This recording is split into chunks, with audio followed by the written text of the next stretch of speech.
Good morning, everybody. Good morning. Hi, I'm Cheryl Texera, and my mission is to level the playing field for entrepreneurs like you by teaching you project management skills and the framework of Scrum so you can create a sustainable productivity system and manage projects like IT shops all over the world. And finally, implement all those amazing ideas so you can achieve your goals. So today is Monday and it is time to get started. And today we are going to talk about stopping the noise because the noise out there is so incredible. We have this age of information. We have information at our fingertips, sometimes good, sometimes bad. And I want to teach you how to manage all that noise and block it out so that you can actually implement all of your ideas. So let's go ahead and get started. And so I have these three simple strategies, and I wanted to just kind of dive into that so that you can really start implementing these things in your day-to-day work, sprint after sprint. Now remember that a sprint is a finite amount of time, right? So we like to use 2 weeks in the Scrum Boss Academy, and that's how I work as well. I work in sprints, and my sprint is a 2 week period. And right now we are currently in the middle of a sprint, so we are on the second Monday of a 2 week sprint, and that is a really great time for you to start assessing where you're at in your sprint, what you're doing, and how much time you need to get all these things done. I'm just going to check and make sure that I'm live. I've been having some problems with Facebook. And so there I am. Okay, so I just wanted to make sure I was live. All right, so I have three simple strategies for you. And the very first one is for you to block out time for one particular project. So I've talked about this before. When you plan your sprint, you want to plan not only your day-to-day work that you normally do, but also your projects. And you want to leave in some time for at least one continuous improvement process, right? So if you have something that's particularly clunky in the way you're doing business, the way you're doing your day-to-day work, something like that, it's really a good idea to add a little block of time so that you can do a little bit of continuous improvement. Maybe you need to create a workflow or a template for something that you're working on and that you're doing on a weekly basis so that it just speeds things up for you and you don't spend so much time dealing with that thing and just clunking through it every single time. You just make it a little bit simpler for yourself, right? Okay, so then I want to really talk about projects because really that's what it's all about. The day-to-day tasks keep you where you are now. The continuous improvement helps you improve and get more efficient so that you have time for your projects. And the projects actually move the needle forward on your business. It really makes a difference in how you do things and how much you can level up your business when you work on projects. Okay, so the very first thing I want you to do is focus your time on one project, because that project is the thing that's going to move your business forward. Okay, sorry, let me just check my notes because I feel like I'm okay.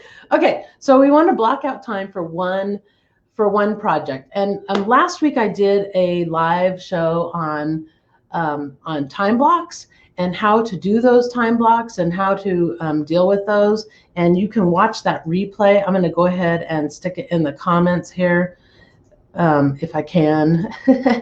And be sure you say hello if you are if you are watching live, so I can say hello back, because I like it when everybody says hello. I can see people out there, but I don't see nobody saying hi. So be sure you say hi to come on when you come on. All right, so the time blocks are a way for you to block out the time for your business and help you identify the quantity and the quality of your time. And the reason why you need to do that is because let's say you have 5 hours of time or of tasks that you need to do um, that require green time, right? Green time is that uninterrupted time. You can't have anything else going on. You really need to focus on um, that particular task or whatever it is, right? And if you had 5 hours of it, but you only have like 3 hours of green time this week, how are you going to get that thing done, right? So, in one of the things that you could do is take that one task that you need to do and find milestones within that task. If it's something you can't really break down into separate tasks, find a breaking point, a milestone where you can stop, right? And then when you pick it up the next time, it'll be easier for you to pick that up because you stopped at a milestone, right? And that milestone will help you create that stopping point, and then you can make some notes about where you want to go the next time you pick up that task and get moving on it again. So that's one of the things you want to do is block out enough time for your project. So really look at all of the time that you have. You probably need to put in your day-to-day work first and block out time for your day-to-day work. But then I want you to block out times for a project. And if you haven't grouped your work into a project or into different projects, I'd like to see you do that, right? Is just go ahead and start grouping things into projects, because once you group them into projects, you actually have fewer items on your plate. Sorry. You have fewer items on your plate. So it just makes your brain, easier, makes it for your brain easier to manage all those tasks. I can't talk today. It makes it easier, right? Instead of having like 30 things on your list, you might have, 10 things on your list for a sprint, because things are grouped into projects. And then once you block out time for that project, you sit down and look at that project and determine which is the top priority item that you're going to work on that particular during that particular time block. I cannot talk today. I am all tongue-tied. Okay, so I want you to also think about this, because one of the common things that I see with people when they become entrepreneurs or they start running their own business is their behavior completely changes from what they would be doing if they had a job, right? So where if you had an appointment, if you blocked out time for a meeting in a regular job, you wouldn't just blow off that meeting, you would go to the meeting. And when you're at that meeting, you would be completely 100% focused on the thing that you're doing in that meeting, right? The topic that you're working on, the project that you're working on. You would give yourself that time to completely focus on that. But when we're managing our own selves, we tend to let all those distractors in. So one of the things that you can do to help yourself is block out that time for that project and then put everything else away. And so when you sit down to work on a project, I want you to close all the tabs that you have open on your browser. I want you to close down your browser completely and then start fresh, right? So now the first thing you're going to do is pull up your, like you could create an agenda or some type of tracking document where you track the progress of your work. So you have almost like action items you create for yourself. Like if you had an agenda or something, you would create action items out of that meeting agenda, right? So you're having a meeting with yourself. That's okay. Sometimes we have to pretend to trick our minds into knowing how important these things are. And so you start looking at all the items in your project that you need to do, all of your action items, and then you prioritize those items. How do we prioritize in Scrum? Must have, should have, could have, and won't have at this time. So much easier than saying this is a priority 1, this is a priority 2, priority 3. That doesn't really tell us why it's a priority, right? But a must have does. It tells us, we can't really go live with this project that we're working on without these things. And so if you start with the must haves and you start working on those must haves, you'll really start making better progress, and you'll be able to see what are the should haves. The should haves are those things that, yeah, they're going to really enhance your project, but they aren't like key. Like the must haves are like driving your spike. Remember I told you about driving your spike? When you drive a spike in Scrum, the whole concept of driving a spike is to build only the necessary pieces you need to actually make that thing happen, right? Once you build those, then you start adding those should haves onto it. Then after that, you start adding the could haves. And you have those won't have at this time. Anything that's a should have or a could have, even a must have, might become a won't have at this time during a sprint. But that's not to say that it's not a true must-have. It's just that maybe your project is taking more than one sprint to complete, right? All the must-haves are going to take you longer than one sprint to complete. That is perfectly okay. And so I don't want you to think, because, I see so much that people, that my clients and everybody, they want to hurry up and finish everything now. And then what happens is all the other work goes by the wayside, and then they're all stressed out because they're not getting the other work done. It's not a one or another. It's a matter of like juggling all the pieces that you can during your sprint. So if you work a 20-hour work week, let's say, then you block out a certain amount of time for your projects as well as your day-to-day work and a little bit of continuous improvement. And that way you can stay caught up on your day-to-day work and still make progress on your projects. No, it may not be as fast as you want it to be, but that is reality. That is reality. And, big companies, I've worked in IT shops, for the last 25 years and almost 25 years. And we have to line up projects. There's endless amounts of projects. There's all kinds of, stuff, laws come in place, or, different needs come up, bugs come up in your software, or all kinds of things. New needs come up, new technologies come out.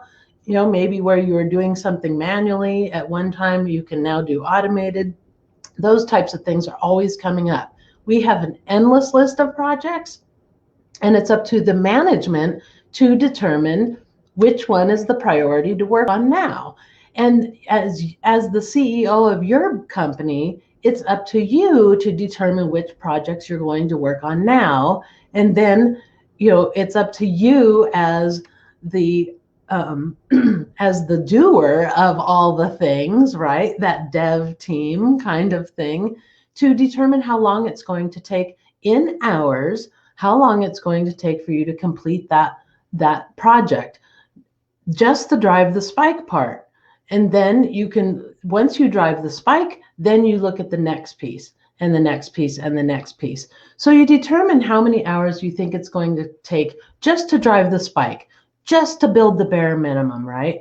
And then you map that out. Well, I only have 4 hours a week to work on a project. So, and this thing's going to take me 20 hours. So it's going to take me at least 2 sprints to get this thing done if everything goes smoothly, right?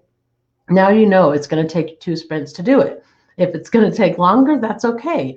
It's important for you to kind of know that up front so you don't have unrealistic expectations on yourself for that project, right? Okay, so prioritization also starts with dependency.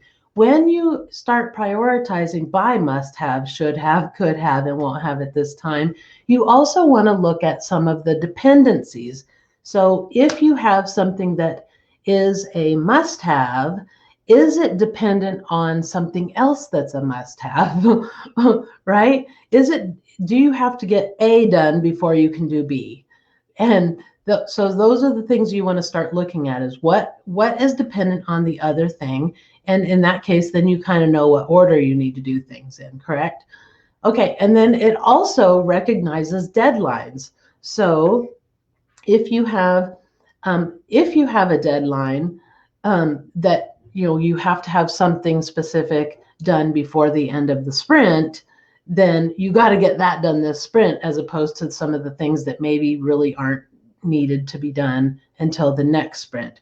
Of course, if we're good planners and we're planning ahead and we're doing those things, hopefully we won't have anything in a project that we're working on that's due this sprint. Hopefully everything we've planned is not due at least until the end of the sprint, because that's what makes Scrum so nice and flexible, is that your deadline is really just the end of the sprint. You're looking at a collection of things that you need to do, and you want to get them done by the end of the sprint, rather than trying to trickle in deadlines like, okay, on Monday, I'm going to do this. And on Tuesday, I'm going to get this done. And on Wednesday, I'm going to get this done. Because what happens? You don't get the thing done on Monday, and now you've got to do the Tuesday task and the Monday task on Tuesday. And then you don't get that done, and you just keep falling more and more behind. Pretty soon you're just throwing up your hands like, forget it. Forget it. I can't do this, right? And we don't want to have that. We don't want to do that. So trying to build your sprint out so that you only are working toward that one deadline, which we're currently in a sprint. Friday would be the deadline. If you utilize the weekends to work, then you could do it, by Sunday or something like that. If you don't, Friday's your deadline. Close a business and you want to have all these things done. If not, you look at what you haven't finished and you move those either to the next sprint or back to your backlog to reprioritize during your next sprint. Okay, and then the other thing on prioritization is it really recognizes limits, right? If you only have 4 hours to work on your project, you don't want to book yourself out with 8 hours of work in your sprint. So be realistic. Be realistic, because one of the things, the common thread that I see with my clients and myself, is I jam-pack too many things into my sprint. And I don't think about, we don't think about how long it's actually going to take us. So doing this little bit of work in the front end will actually pay off in the long run. Now, one story I want to tell you is that, in IT shops, in fact, here's a really good story. So I had a guy working for me a couple of years ago, and everybody, all the other people on the team always complained because he would map everything out in a Word document. He would do his entire design, both the system design and a very technical design. He would basically map out all of his code, everything in a Word document before he wrote a line of code. Now, everybody hated that because he took a long time to do that, right? And they just, Scott, he's not even coding yet, and blah, blah, blah, blah, blah. But here's the thing. He always made his deadlines, and his code was more successful during the test period than everybody else's code. Why?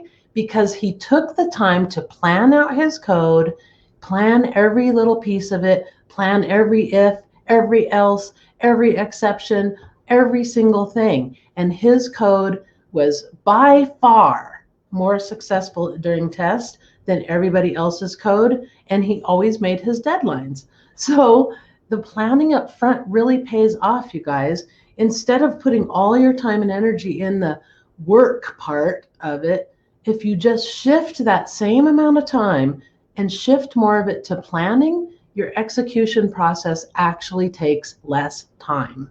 Okay, so I want you to really think about that when you're planning your next sprint. You've got this week, kind of think about it, really start looking at what you're going to be doing next week, and think about putting that planning time as a priority. And the beauty of Scrum is that, we plan once for a sprint. We plan at the beginning of a sprint.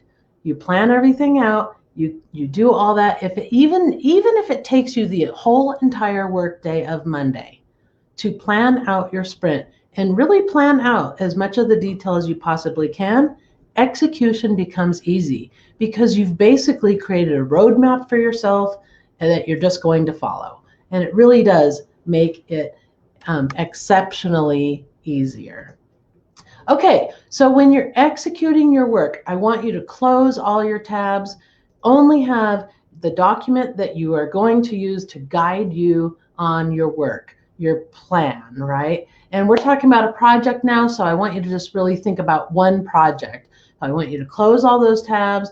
I want you to put your phone away for, if you have 1 hour blocked out or 2 hours blocked out, I want you to put your phone away. Everybody can wait 2 hours before they talk to you. It's okay. You could even put a canned message that says, I check my messages during this period and this period, and that's the only time I do it.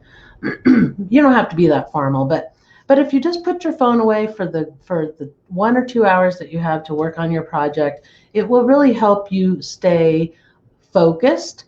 And if you're closing all of your tabs and you only open the tabs that you need when you need it, and don't you dare open Facebook or Instagram or anything. Well, I guess you can't really do Instagram, but don't open Facebook unless you absolutely need to, okay? Because that's the stuff that gets us so distracted, right? And then I want you to start with that top priority item. So you look at all your stuff, must have, should have, could have, won't have. You're looking at dependencies, what's dependent on what, and then you work on that top priority item. Now, here's the thing, is if you find yourself working on something that wasn't one of the top priority items, you want to really ask yourself, were those things top priority? If so, then why am I not working on them? So is it really top priority? And if so, why am I not working on that? Is it because you're facing an obstacle?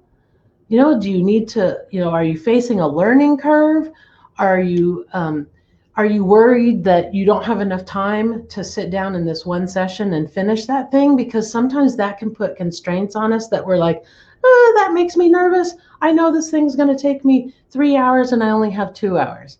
Okay, that's where those milestones really come in handy. You start looking at, okay, where's a good stopping point in this part of the project or in this particular thing that I can stop on. And that way you have that logical stopping point that you can work on. If it's not an obstacle, are you having some sort of a creative block? If you're mulling over things, you haven't quite formulated it, you're not quite sure, then I want you to just kind of, spend a few minutes just sort of, decompress yourself, just close your eyes, think about your project, think about what you're going to be doing, and try to block out all of those distractors just for a few minutes. Just maybe breathe a little bit, just sort of try to focus your mind and get going, get yourself really focused on that project. And then if that creative block doesn't kind of get cleared up by then you really might need to go back to more of a design phase. You're not ready to execute. You haven't done enough work on the design part. You don't know what you're doing, right? It's like if I'm going to write a program, like here I am, an IT person, right? And I need to write a screen.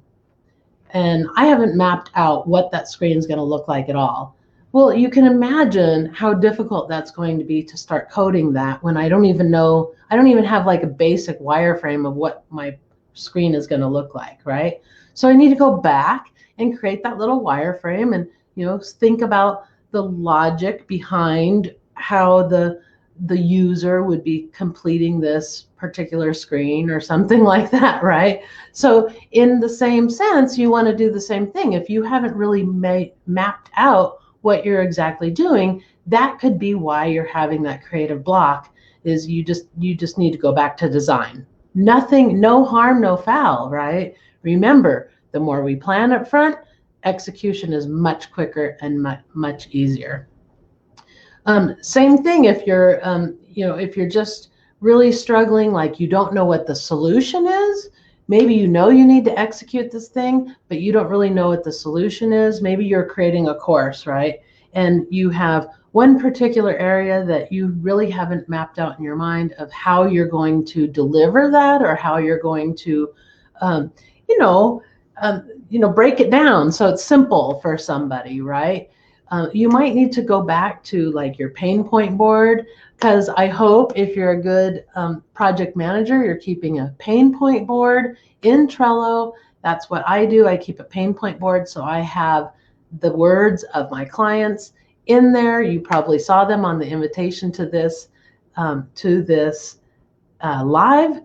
It was actually in, there were a few of them in there. And those are actually really the words of some of my clients who are struggling to get past this overwhelm that is your desk, right?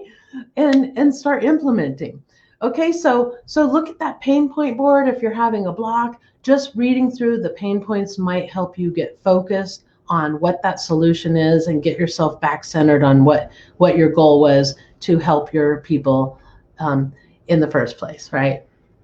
Okay, and then another reason why you might be blocked and you're struggling to actually execute is you just don't feel like working on that thing, right?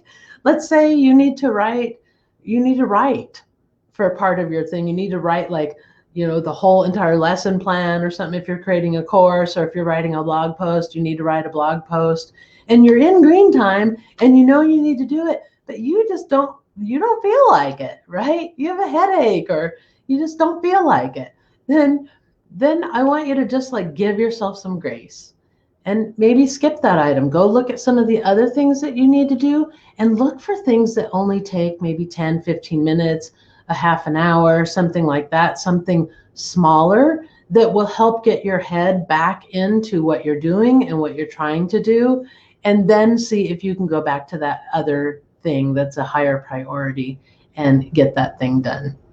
Okay. All right. And then the last thing for this part is, if you're working more than 2 hours at a time, you probably need to give yourself like a 10 or 15-minute break and then go back to it, because, you can just start getting fatigued physically, mentally fatigued, that kind of thing. And you want to give yourself a little bit of, time to just kind of walk or stretch, or, to get up and move around or whatever, right? I know a lot of times we as entrepreneurs tend to do marathon periods of time. I do it myself. I'm guilty. And then what happens is I fry myself for the day, and like my neck's killing me, my back's killing me, all that stuff. All right. Okay. So then the last thing that I want to do. Okay. So first we talked about blocking out the time for your project, right? You block out that time, you prioritize, and then you move into that execution. And the very last part is at the end of your your time block, I want you to sort of wrap up that time block.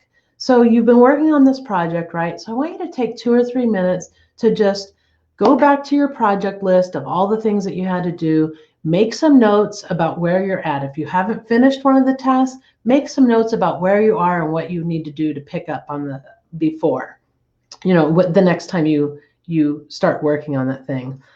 Take the time to update the status of each one of your tasks. So if you have some things that you finished, mark them as finished. Make any notes that you need to make.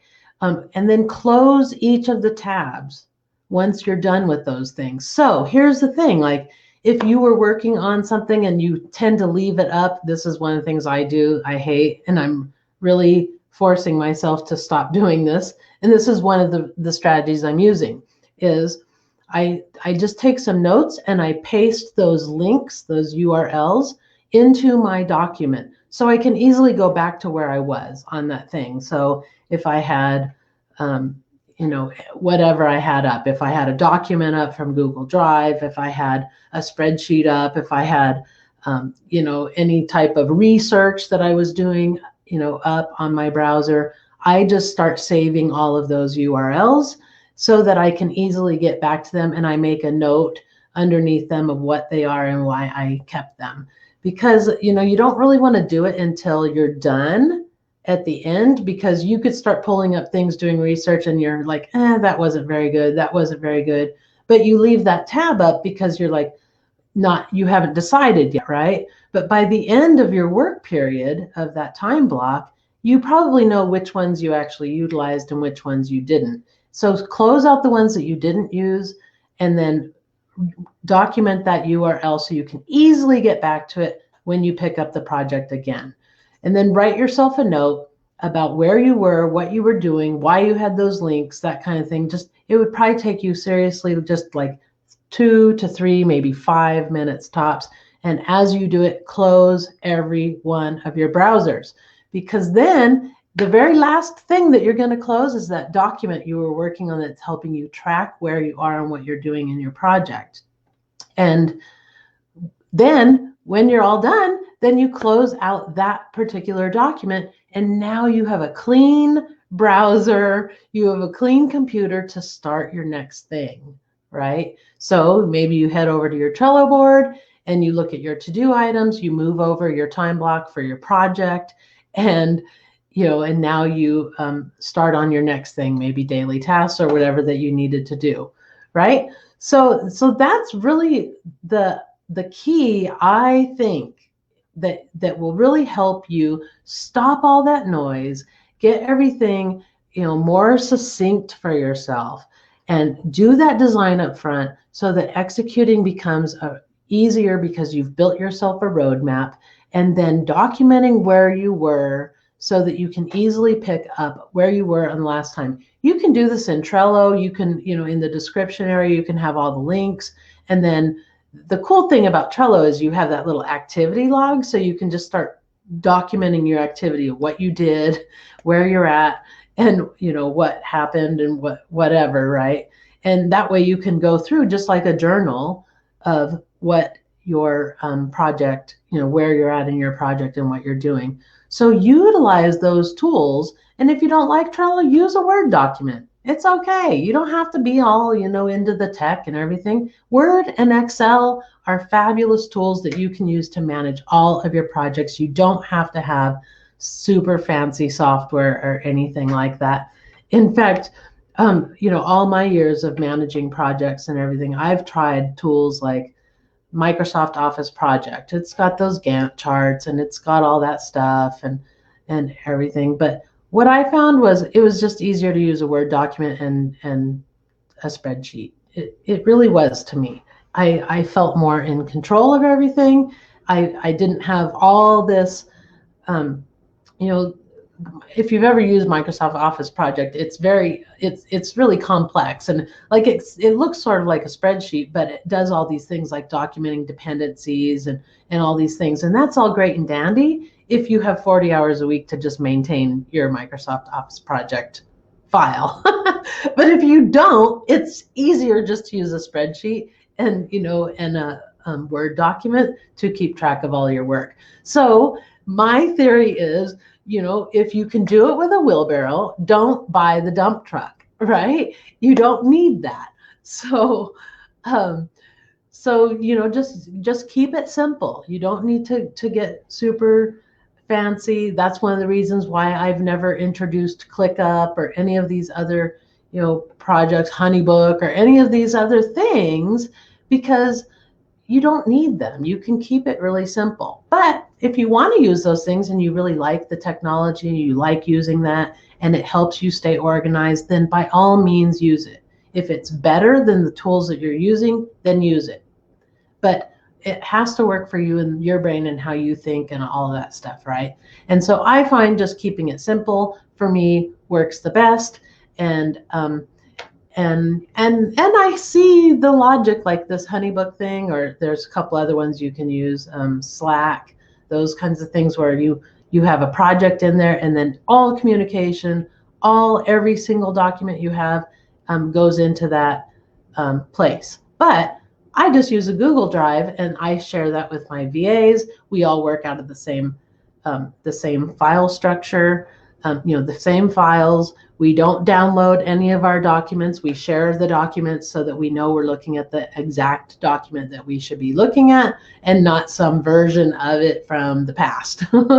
So, having a good filing structure, if you're going to use files, if you're going to use Word documents, if you're going to use Excel spreadsheets, having a really good filing structure is an important part of your process. In fact, one of the pain points that I was reading this weekend, because I was reading my pain point board, was, keeping track of all the files. It's crazy. It is crazy. And so that's probably going to be my next course, is like getting yourself organized and getting your documents and your files organized. All right. So I hope that helps you guys. So you want to make sure that you remember the 3 things that we kind of talked about was block out time for your task, for your project, start with no open tabs, and do a wrap up. So when you start with no open tabs, the first thing you open is your project document where you're managing all your to-do list for your project. And then when you close up, the last thing you close is that project document, because you're going to be making notes about where you were and what you were doing so that you can stay organized. So that you don't waste time when you pick it back up later on. If you have to work on it next week, now you're done for the week, then you pick up and the first thing you do is read where you were and what you were doing, and then you can get yourself back on track fast instead of fooling around, pulling up all the stuff you don't need, going through your Facebook feed, looking at TikTok, checking out Clubhouse to see what's going on there first. Whatever, right? We don't want to do that anymore. So stay methodical about what you're doing, and I promise you will execute faster if you plan up front and you do your design up front and all map everything out for yourself. Execution is faster and requires less thinking, and you will get more done in less time, I promise you. Okay, you guys. All right, so I hope you have a great week, and I will see you in the comments.